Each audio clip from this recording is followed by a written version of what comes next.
Patrick Mas, vous êtes historien et président de l'association belge napoléonienne. Alors Waterloo, c'est le coup de poker d'un Napoléon qui veut reconquérir son empire après une série de défaites qu'il avait forcé à abdiquer. Pourquoi est-il impératif pour les Britanniques, les Hollando-Belges, les Prussiens, les Autrichiens et les Russes de stopper Napoléon à Waterloo? Pour les Alliés, le but est de protéger Bruxelles, d'empêcher Napoléon d'arriver à Bruxelles. Or, l'objectif numéro 1 de Napoléon en juin 1815, c'est d'être le plus rapidement possible à Bruxelles. D'où les manœuvres combinées des Prussiens et des Anglo-Néerlandais pour stopper Napoléon sur l'axe de Bruxelles. Quelles seront les conséquences géopolitiques de Waterloo?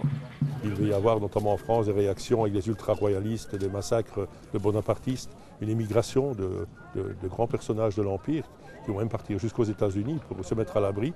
Mais l'impact surtout, c'est le coup de départ à une quantité de mouvements nationalistes qui va générer, qui va voir le jour au fil des années à travers l'Europe.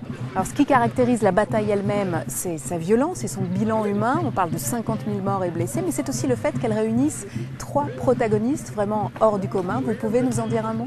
Nous avons d'un côté Napoléon, bien sûr que tout le monde connaît, il ne faut pas le présenter. En face de lui, son premier adversaire, ce sera Blücher, que les soldats appellent le maréchal Vorwärts, le maréchal en avant.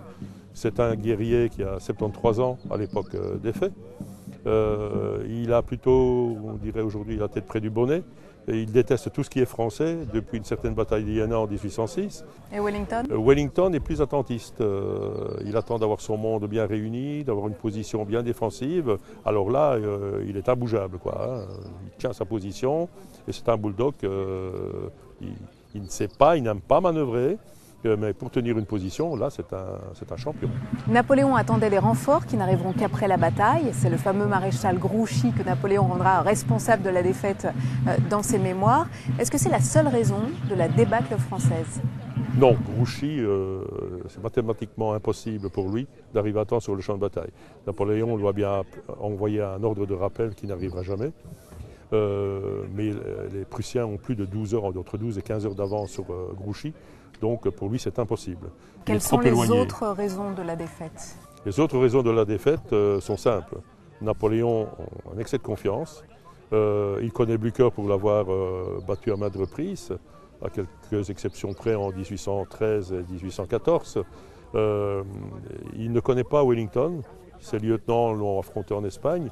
Lui ne le connaît pas, ne l'a jamais combattu directement. Mais surtout un excès de confiance de la part de Napoléon et un grand mépris de ses adversaires.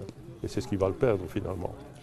Supposons que Napoléon ait remporté Waterloo. Est-ce qu'après cela, il aurait eu la moindre chance de venir à bout des Alliés? Non, aucune. Aucune. La décision prise à Vienne le 13 mars 1815 de mettre Napoléon au banc de la société, ennemi de l'Europe. On déclare la guerre à Napoléon et pas à la France. Les armées d'élite, avec le roi de Prusse, l'empereur de Russie, l'empereur d'Autriche, qui vont marcher sur la France vers la mi-juillet, et encore plus d'1 million d'hommes qui se préparent à déferler sur la France. Les Alliés seraient allés jusqu'au bout, jusqu'à ce que Napoléon mette genou en terre et soit. Patrick Mas, merci pour votre éclairage. Merci beaucoup.